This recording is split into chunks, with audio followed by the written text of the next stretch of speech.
Minggu kemarin Gucci lagi rame ya? Halo guys, Dimas di sini dan kali ini gue sudah kembali bersama Gucci yang kemarin udah kita bandingin ya dengan Fortuna. Jadi disclaimer dulu, sebenarnya ini adalah retake karena sama audionya rusak ya buat yang Gucci ini, makanya kita retake lagi. Dan gue juga ada beberapa updatean, jadi anggaplah ini versi extension dari pembahasan Gucci yang diversion dengan Fortuna kemarin. Oke. Nah, sebelum kita masuk ke reviewnya, pertanyaannya, kenapa Gucci? Karena Gucci lagi rame ya. Gucci lagi rame dibahas gara-gara ada artis Indonesia tuh yang disangkut pautkan dengan Gucci ya. Entah jadi brand ambassador atau jadi di-endorse sama Gucci. Tapi yang jelas itu membuat banyak banget warga Indonesia yang marah ya sama artis itu. Nah, sedikit disclaimer dulu, kenapa sih kita nggak beli baru? Ya, balik lagi sebenarnya alasan utama kita tidak ada rencana memberikan aliran dana pada brand Gucci-nya langsung, dan kita tidak sedang mempromosikan brand, tidak juga sedang bercerita atau membuat kalian ingin membeli Gucci ini. Enggak. Jadi cerita yang ada di sini itu cuman tentang teknisnya aja. Alasan lebih khusus sih kenapa pilih Gucci yang ini bukan yang baru. Sebenarnya di kantor kita tuh ada banyak Gucci, ada yang sneakers, ada yang horsebeat yang lain gitu ya. Dan kenapa ini? Jadi dibandingkan Gucci yang angkatan baru yang ready available di store-nya sekarang, ini tuh lebih menarik lah buat gua karena ada blind stitching-nya. Dimana blind stitching ini tidak gue temukan di Gucci-Gucci yang baru. Sampai ada yang bilang gitu ya, Gucci zaman dulu lebih bagus daripada zaman sekarang. Gue bisa setuju untuk beberapa hal detail. Contohnya apa? Contohnya dari segi artnya. Ya, craftsmanship-nya itu terlihat menarik di sepatu ini dibandingkan dengan yang baru-barunya. Nah, kita nanti akan bahas detail di teknisnya ya. Yang mudah-mudahan kalian bisa memahami lah alasannya kenapa kita nggak beli baru, kenapa kita nggak review model yang lebih umum di pasaran. Ya, karena memang kita pingin bahas sesuatu menarik dari sepatu ini yang sebenarnya ada banyak sih poin-poin positif. Bahkan kalau gue boleh berani bilang gitu ya, lebih ada beberapa hal yang lebih positif daripada Gucci-Gucci di angkatan terbarunya ini kayak gitu. Dan ingat sekali lagi, ini bukan konten untuk kalian dapat validasi beli sepatu, ini juga bukan konten guide kalian sebelum beli sepatu. Nggak, namanya bedah sepatu ya kita mau ngebedah sepatu doang, bedah sepatu yang ada di depan kita, gitu aja ya. Nah, ini buat ngefilter komen, minimal beli baru bos kalau mau nge-review. Nah, coba dibenerin dulu ya pola pikirnya. Oke, langsung aja kali ya kita gas bedah sepatunya.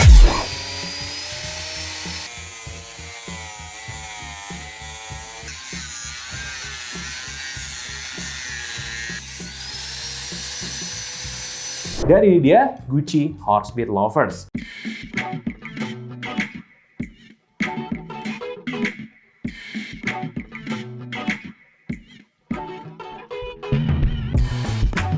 Yes, meskipun agak beda, tapi esensialnya ini memang Gucci Horsebeat Loafers. Ini memang barang resmi dari store Gucci-nya. Kenapa? Kelihatan banget dari kualitasnya.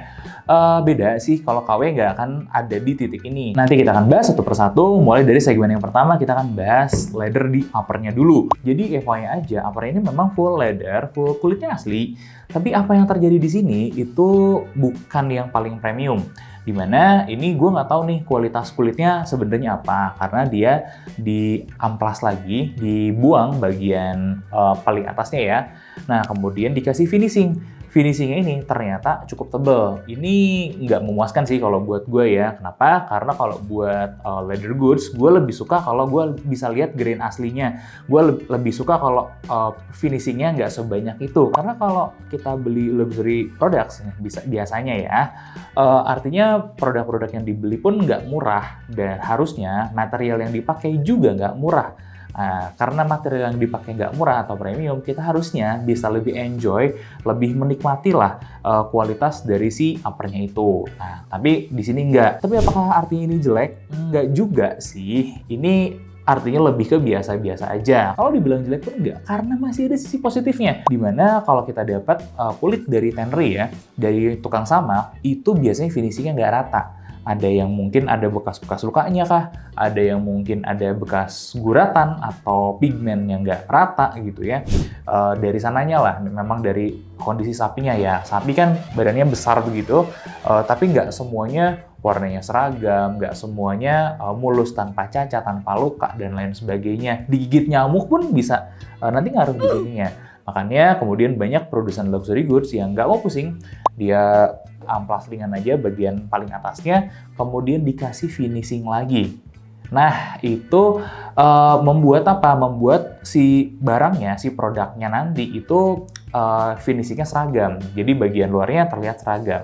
Kalau gue berpikir lebih sederhana sebenarnya. Kalau ada opsi yang dimana dia nggak dikasih finishing, yang bagian kulitnya masih lebih utuh gitu. Nah, artinya kan akan jadi lebih bagus, akan lebih jarang gitu ya barangnya. Dan itu adalah opsi yang sebenarnya lebih premium dari yang sudah premium. Nah, sedangkan ini meskipun mungkin opsi yang premium, tapi ya biasa aja, bukan yang premium dari premium. Bedakan dengan apa yang sudah kita bahas di Lovers Fortuna kemarin ya, yang finishingnya juga jauh lebih minimal gitu ya. Kalau di sini sangat maksimal sih. Tapi kan kita juga harus ngetes kekuatannya dong, makanya kita Dremel aja uppernya selama beberapa detik. Dan hasilnya, dia jebol juga sampai bagian dalam. Ya, kenapa? Karena ini memang kulit yang dibilang tipis, nggak tipis banget. Rada tipis, iya. Cuman ya gue tidak expect dia selemah ini gitu. Karena kalau kita lihat sepatu-sepatu kulit yang terakhir kita tes nih, semuanya itu di Dremel dengan ketebalan yang kurang lebih mirip. Sebenarnya nggak sampai segitunya. Artinya memang dari segi durabilitas kulitnya pun tidak terlalu kuat. Nah, beberapa tambahan-tambahan. Ini correct me if I'm wrong ya, karena gue bukan ahli hardware-nya. Nah, di sini ada hardware, aksesoris lah di sini ya. Temuan gue, hardware-nya di sini atau aksesoris ya, Horsebit-nya itu bukan baja atau besi lah seenggaknya. Bukan juga emas, perak, atau yang kelihatan premium, enggak. Apakah ini plastik? Karakternya sih nggak kayak plastik ya pas lagi dipotong ya. Nah, apakah ini, kalau kalian ada yang lebih tahu, tolong komentar di bawah. Jelek nggak? Nggak jelek juga. Jadi ini bukan barang yang super spesial gitu. Artinya kalian tidak dapat material logam mulia di sini. Kalian nggak dapat logam yang yang punya durabilitas kuat kayak baja misalnya di sini. Jadi apa ini? Ini ya biasa-biasa aja gitu ya. Itu poin menarik sih. Ternyata ya logo itu lebih mahal kayaknya daripada material-material yang ada di sininya. Nah, berikut jahitan-jahitannya. Sebenarnya dari segi jahitan sih gue lebih suka ya, karena dia menjaga banget kerapihan dan kerapatan jahitan-jahitannya. Overall-nya sih relatif bagus kalau buat segi jahitan-jahitan di uppernya ya. Oke, masuk ke dalam. Ini juga kulitnya jelas kulit luar ya. Beda banget. Battery feel, sangat berasa sekali. Apakah ini kulit asli? Dan tentu aja kita bakar ya. Dan hasilnya memang ini kulit asli. Sayangnya dari ketahanan api ini ternyata dia itu jadi jadi tipis, jadi gampang jebol gitu. Setelah dibakar ya udah gampang sekali tembusnya, dan ini memang relatif lebih tipis lah dibandingkan di bagian uppernya. Nah, jadi tidak selamanya pakai kulit impor lebih kuat, tidak selamanya pakai kulit impor juga lebih bagus banget gitu, enggak. Jadi bisa aja pakai kulit impor itu feel-nya lebih enak, durabilitasnya di bawah. Note dari gua terakhir buat ini. Kalau kalian pegang bagian lining dalamnya, itu kok rasanya lebih enakan yang dulu ya. Ya ini dari tahun 90-an daripada yang kalian bisa temuin sekarang. Ya tapi nggak jauh beda sih. Nggak terlalu ngaruh juga. Karena kan kalau kalian pakai sepatunya kemungkinan besar kalian pakai kaos kaki juga toh. Kalau gue harus kasih rating gitu dari segi uppernya, ya ini adalah rating yang biasa-biasa aja. Ya di angka 7 dari 10 gitu buat rating uppernya. Ya banyak lah sebenarnya yang bisa kita improve dari sini, dari uppernya. Mungkin kalau gue boleh kasih saran buat Gucci sih ya kasih yang lebih tebal aja. Kenapa sih? Karena kalian sebenarnya akses buat bahannya kan bagus juga, udah enak juga gitu hand feel-nya. Bagian upper juga ya gimana ya, gue mengerti sih kalau memang dia hard on finishing gitu ya. Cuman yang gue khawatir tuh ini aja, kalau dia berat banget sih finishingnya, jadi produk perawatan itu tuh nggak bisa penetrasi dengan maksimal ke dalam si kulit. Nah, gue nggak tahu nih ini apakah terhalang banget apa gimana, karena udah kering banget, udah cracking banget. Nah, kalau memang sampai itu yang terjadi, sayang banget. Ini kulitnya bukan kulit yang buruk, tapi akhirnya karena nggak bisa produk perawatan tidak bisa masuk dengan baik, perawatannya nggak bisa proper, ya umurnya jadi pendek ya. Kalian bisa lihat di sini gitu. Tapi ya sebenarnya mau kulit apapun, ketika nggak dirawat umurnya juga bakal pendek-pendek juga. Jadi informasi yang kita terima memang tidak dirawat banget lah dari segi uppernya. Oke, dan sole-nya bagaimana? Material sole, ini yang gue suka. Ini jujur gue suka banget loh. Material sole-nya tuh bagus dari segi alas ininya ya. Ini kita buka aja. Nah, bagian luarnya nih bagus banget. Apalagi kalau kita lihat paku-paku yang dipakai itu paku yang kecil, spek paku yang jarang. Ini bagus ya. Jadi dia kuat, bisa nancep ke dalam. Ini ulir-uliran paku di dalamnya juga bagus sekali. Nah, yang jadi pertanyaan itu begitu masuk ke dalam, bos. Jadi di dalamnya itu, ini kayak ada bagian midsole dari PU, udah keras, udah mati, udah pecah. Nggak kayak sepatu, kayak sepatu mewah gitu jadinya. Dan masuk ke dalam nih ya, ini leather yang dipakai tuh tipis banget, nggak kayak yang premium. Nah, tapi ini logiknya kita juga harus berkaca dengan logik orang Itali. Nah, karakteristik shoemaking Itali dengan British memang beda. Dimana kalau British itu senangnya yang tough gitu ya, yang tahan lama, yang lebih sturdy, makanya alasnya juga tebal-tebal, kayak kita lihat kemarin yang dipakai Church's gitu ya, itu tebal banget. Nah, sedangkan kalau Itali itu seslim dan seslick mungkin. Tapi ya, ini correct me if I'm wrong, kalau sepemahaman gue pun di shoemaker Itali yang lain, yang beneran bikin sepatu kayak Magnani, Santoni gitu ya, nggak sampai separah ini deh gitu tipisnya. Agak lebih tebal deh feel-nya, karena gue user dari dua sepatu itu, dan feel-nya memang lebih tebal lagi ya. Gue belum black buat memastikan ya, tapi correct me if I'm wrong lah. Nah, jadi ada plus minus di situ. Dari segi ketahanannya, akhirnya kan jadinya lebih pendek ya umurnya karena tipis-tipis di dalamnya gitu. Plus sebenarnya pemakaian bahan tipis di sini juga bukan yang premium banget. Oke lah kalau kalian mau pakai bahan yang tipis, tapi bisa pakai yang lebih kuat, lebih sturdy. Yang ini feel-nya tuh kayak kayak cardboard banget. Alas bagian belakangnya itu ternyata leather tipis banget, dikerasin ya. Sayang sih, buat apa? Jadi kalau kemarin gue mungkin ada kesalahan, bilang tolong dimaafkan ya, dikoreksi. Tapi ini ternyata memang leather dikerasin tapi tipis banget. Nah, apakah ada cardboardnya? Ada cardboard di bagian bawah insole-nya gitu. Jelas bukan bahan premium guys. Buat kelas kayak begini, ini kan kalian zaman dulu aja mungkin udah bisa beli produk ini dengan harga di atas $300-500 gitu. Sekarang Gucci itu udah di $800 or something lah. Kayaknya enggak deh kalau beli harga segitu dengan kualitas dalaman kayak gini. Ini yang lama ya, yang baru gue nggak tahu apakah lebih parah, apakah sama, apakah lebih baik. Tapi kalau dari pengalaman sih ngelihat brand-brand butik, nggak yakin deh itu lebih baik lagi. Pun ketika kita lihat bagian dalam ini, banyak banget lah Gucci itu masih kelihatan cutting cost-nya atau ngakalin biar lebih murah lah. Contoh kayak heel block-nya dibikin kopong di sininya. Untungnya beberapa bagian lain itu enggak gitu, kayak shanks-nya masih bener gitu. Jadi, wah ini tuh akhirnya jadi biasa aja untuk standar shoemaking di harga sekian gitu, di harga mungkin udah harga premium lah ya, di $500 ke atas. Maksimal gue bisa kasih ini rating 6,5 lah dari 10. Udah mentok gitu ya. Karena apa? Karena standar shoemaking Italy pun ketika kita ngomongin sole ya, gue pun biasanya memang lebih kejam gitu. Gue tidak akan memberikan nilai di atas 8 atau bahkan average-nya mungkin 7,5 nih. Oke, kita masuk ke bagian selanjutnya nih, last dan shape-nya ya. Dimana ini core-nya dari bikin sepatu kulit terutama ya, karena dia yang menentukan si bentuknya. Jujur untuk shape-nya, gue harus ngasih jempol buat Gucci. Kenapa? Karena gue bisa ngelihat sepatu ini saat baru gimana slick-nya dan elegannya, bikin desain itu tuh susah. Chiselnya itu sebenarnya ya lumayan relatif manis. Dia kotaknya nggak sampai yang lebar jadi kayak sepatu bebek banget, tapi masih kelihatan elegan gitu. Itu hal yang sebenarnya positif. Jadi secara art memang masih bagus. Nah, tapi ini kan sepatu buat dipakai manusia ya. Jadi kita juga harus menilai dong gimana fitting-fittingnya gitu ya. Gimana akhirnya si lasnya itu dibuat. Dan ini yang menurut gue agak error nih. Kenapa? Karena gue nggak yakin ada orang yang kakinya selebar ini. Ya meskipun ini ukuran 8,5 tuh biasanya 43-an sih ya. 43-an lebih, 43-an setengah. Ini tuh lebarnya 94,4 mm bagian sininya. Ini artinya setara dengan size 42. Jadi, aduh, gimana Gucci. Padahal panjangnya itu 29 cm loh. Jadi memang ini kayak buat kakinya yang kurus dan panjang banget. Tapi itu buat gue juga kurang masuk akal sih. Kenapa? Karena kaki manusia tuh bentuknya kan nggak kayak gitu. Pasti dia akan ada ngelebarnya. Ya meskipun panjang ya, kaki orang Eropa tuh nggak gini-gini amat. Intinya jujur kata, memang ini adalah sepatu yang sempit dan ngejepit sih kaki usernya. Dibuktikan dengan apa? Dibuktikan dengan kita lihat nih jejak-jejak pemakaian user sebelumnya, itu bener-bener fitnya juga nggak oke nih. Jadi dia panjangnya dapat, fit yang lainnya juga dapat, tapi bagian ininya, bagian jari-jari kakinya, itu kepaksa harus kejepit di sini, dan si kakinya ini maksa ngelebar sedikit, terutama di bagian samping-samping sini. Ini ada resiko bunion juga nih si usernya sayangnya.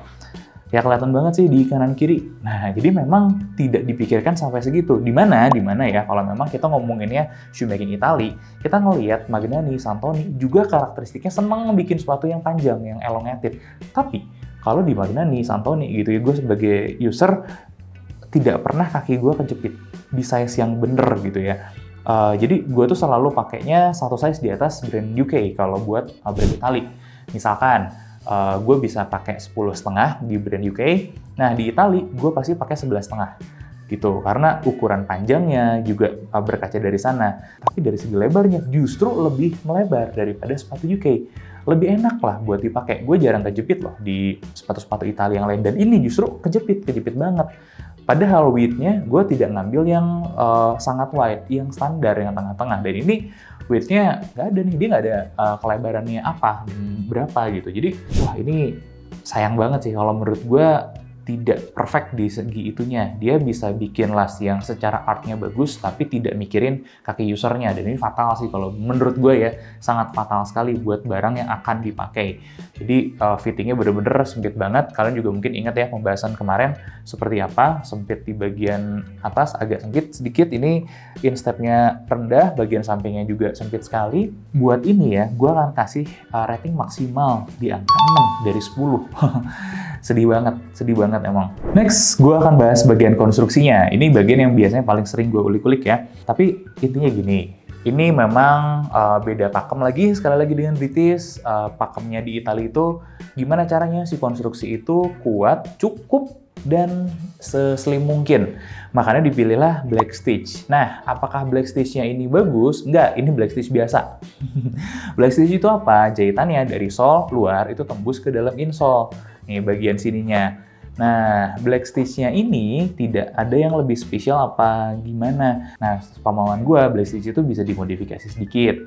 Contohnya, kayak yang terjadi di Bologna Stitch, yang banyak dipakai sama brand-brand Italia lain. Nah, sedangkan ini, sepemahaman gue, enggak, biasa aja. Nah, kalau gue salah, nggak apa-apa, koreksi aja ya.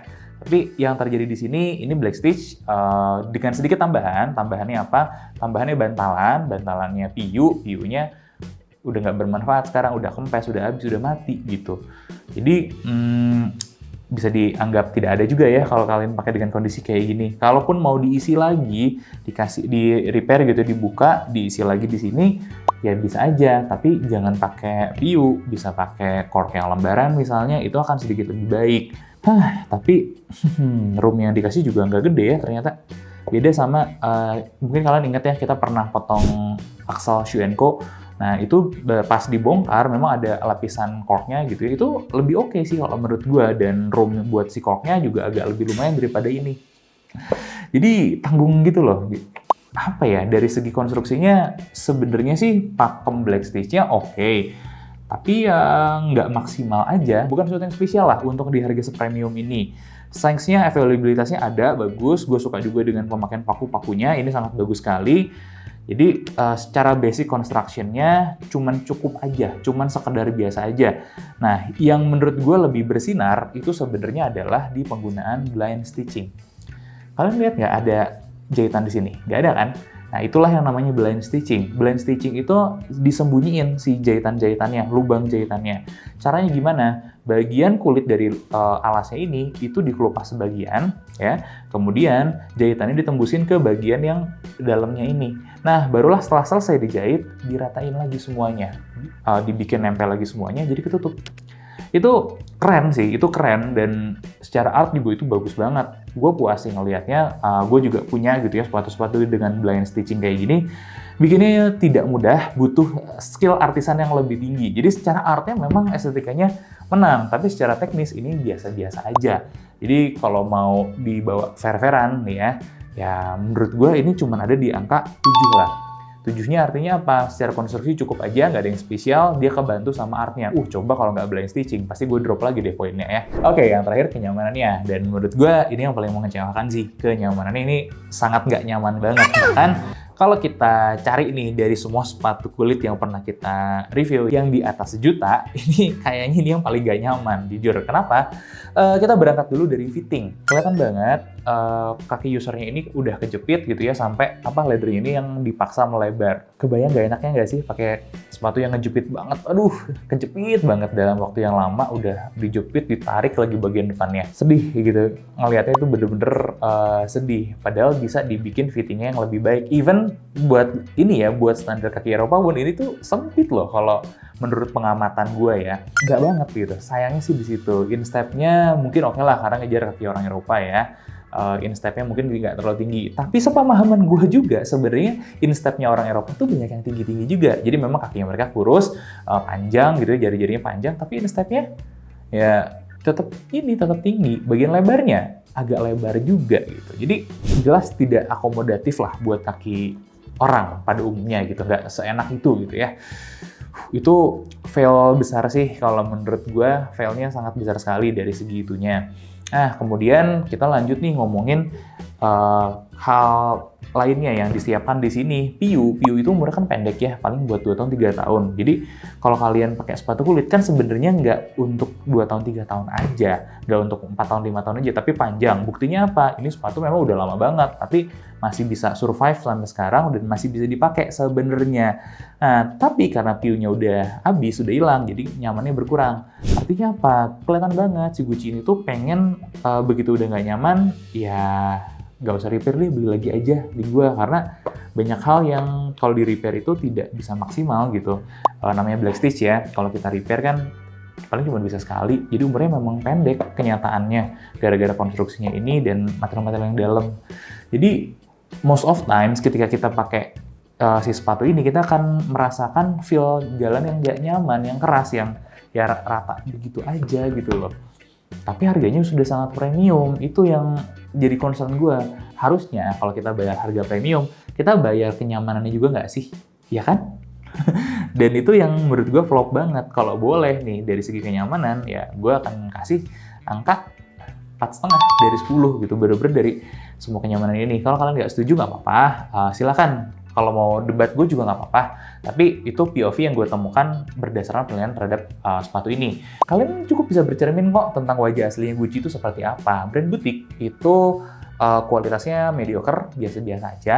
Nggak spesial banget, tapi dia itu highly di art, ya, bukan di quality. Jadi dia cuman ambil barang yang kualitasnya tengah-tengah aja, cutting cost beberapa sangat kerasa sekali biar bisa memaksimalkan profit margin. Yes, mungkin ini HPP-nya juga nggak seberapa dibandingkan harga jualnya nanti. Nah, itu jadi apa ya? Jadi makanan lah dari segi brandnya sendiri. Tapi tidak bisa dipungkiri juga dari segi art, Gucci itu memang menarik. Nah, sejarahnya style horsebeat itu memang ditemukan oleh Gucci. Dan gue pribadi adalah penggemar dari style horsebeat sebetulnya. Kenapa? Karena dari semua style lovers, menurut opini gue pribadi, itu adalah style yang paling elegan, yang paling paling asik gitulah. Dan ada momen di mana horsebeat itu bisa dianggap setara dengan dress shoe pakai tali dibandingkan dengan lovers-lovers yang lainnya. Itu di era-eranya kayak Wolf of Wall Street, misalkan kalian ke Wall Street ya, dengan setelan jas segala macam yang komplit, tapi pakai lovers yang horsebeat itu ya dianggap udah cukup formal, nggak perlu pakai Oxford yang bertali, kayak begitu. Itu hal yang yang membuat gue juga agak mixed feeling sih. Artinya kita bayar premium berharap dapat bagus, kenyataannya kita lebih banyak bayar untuk nama. Sedangkan untuk kualitas biasa-biasa aja, meskipun nggak bisa dibilang jelek juga ya, tapi rasanya agak dikecewakan nggak sih?